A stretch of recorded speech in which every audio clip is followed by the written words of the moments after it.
Asha worker மாதிரி இன்னைக்கு நடு ரோட்ல படுத்து உங்க கூலிக்காக சமரம் செய்றீங்க. 10 வருஷத்துக்கு முன்னாடி எங்களுக்கு 232 ரூபாய் இருந்த கூலிக்கு நாங்க 10 வருஷத்துக்கு முன்னாடி சமரம் செய்தோம். ஆனா அந்த 10 வருஷம் கழிச்சுட்டு நீங்க கேவலம் அந்த 232 ரூபாய்க்கு ஆஷா ஒர்க்கர் மாதிரி சமரம் செய்றீங்களான்னு போது இந்த பர்மாவோட நாணம் கட்டு தலைகுனியத்தான் செய்யணும். அவ்வளவு அசிங்கமா இருக்கு. வெறும் 232 ரூபாய் கூலிக்கு இந்த ஆஷா ஒர்க்கர் மாதிரி இந்த இந்தியாவே நடுநடுங்க செய்யற போராட்டமும் உங்க போராட்டம் மாறி இருக்கு. தளராதீங்க. உங்க ஒவ்வொருத்தரோட முகத்திலையும் பயம் இல்ல. அதை இன்னைக்கு நான் பாக்குறேன், நிறைய பேர்கிட்ட பாக்குறேன். அன்னைக்கு நான் இவ்வளவு பேரை பார்க்கல. உங்ககிட்ட எல்லார்கிட்டையும் பயம்ன்ற ஒன்னே கிடையாது. எங்க சமரத்திலயும் அப்படிதான் இருந்துச்சு. உங்களை பார்த்து இந்த பரணகூடம் பயப்படுது, ஆனா நீங்க அவங்கள பார்த்து பயப்படல. இன்னைக்கு உங்க போராட்டம் என்ன? அதிஜீவதி உயிர் வாழ்றதுக்கான போராட்டம், சாப்பாட்டுக்கான போராட்டம், குடும்பத்துக்கான போராட்டம். அடுத்து வர தலைமுறையை நீங்க இந்த பூமிக்கு கொண்டு வர்றீங்க, பாடுபடுறீங்க, தடுப்பூசி போடுறீங்க, சொட்டு மருந்து கொடுக்குறீங்க. ஆனா உங்க குழந்தைகளை என்ன செய்யணும்னு சொல்லி உங்களுக்கு பிளான் இல்லாம 24 மணி நேரம் பணி எடுக்கிற நீங்க இன்னைக்கு நடு ரோட்ல இருக்கீங்க.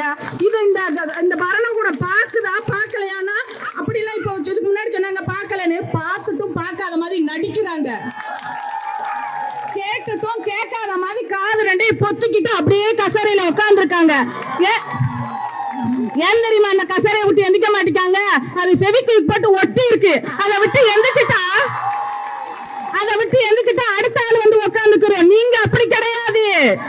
நீங்க அப்படி கிடையாது. இந்த தொழில் இல்லாட்டி இப்ப பேசின ஆஷா ஒர்க்கர் மாதிரி பார்த்தேன்.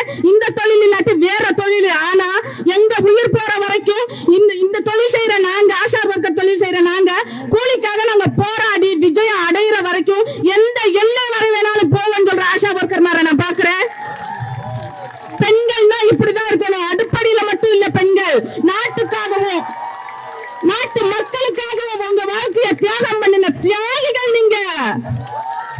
இந்த பரணகூடம் நம்மள வெறும் பெண்ணா தான் பாக்குது, வெறும் அடிமையா தான் பாக்குது. ஆனா இங்க எவ்வளவு வீரமான பெண்கள். இந்த மார்ச் 8க்கு அப்புறம், இந்த மார்ச் 8 ஒரு வரலாறு படைக்கிற ஒரு மார்ச் 8 மாறிக்கிட்டே இருக்குன்னு உங்களுக்கு எத்தனை பேருக்கு தெரியும் தெரியல.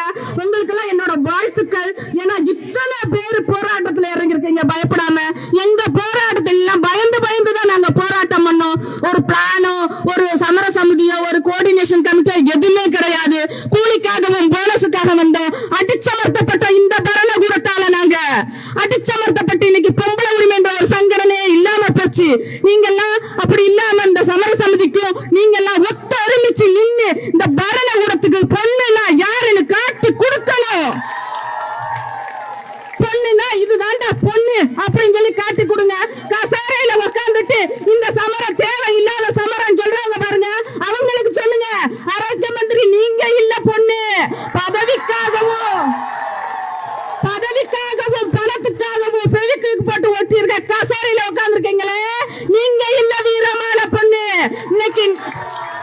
இன்னைக்கு நடு ரோட்ல செக்ரட்டரியேட் முன்னாடி ஆயிரக்கணக்கான போலீஸ் முன்னாடி தலை உயர்த்தி யாருக்கும் பயப்படாம நடு ரோட்ல உட்கார்ந்து இருக்காங்களே, இவங்கதான் பொண்ணுங்க, தைரியமான பொண்ணுங்க.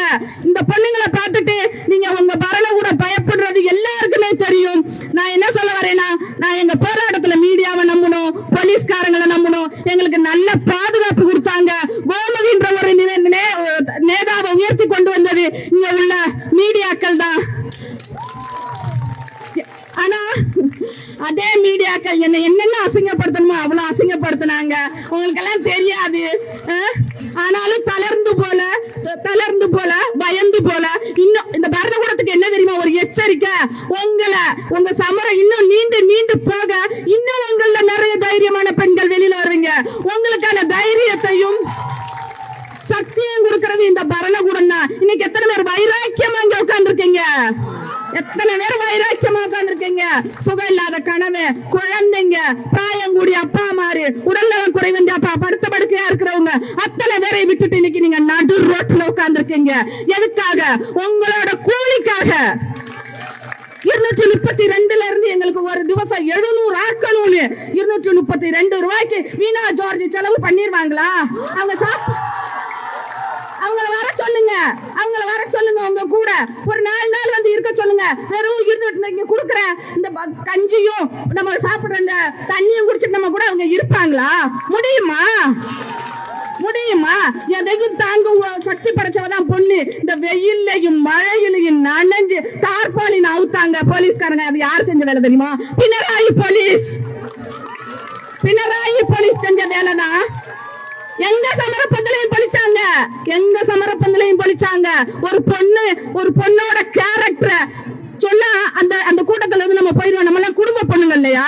நம்மளோட கேரக்டரை பத்தி ரொம்ப கேவலமா அசிங்கமா சொல்லுவாங்க. அவ்வளோ ஒரு கேவலமான பரணக்கூடம் தான் நடந்துகிட்டு இருக்கு. பயப்படாதீங்க, தளராதீங்க. மோடி போலீஸ்க்கே பயப்பட மாட்டோம், பினராயி போலீஸ்க்கா பயப்பட போறீங்க?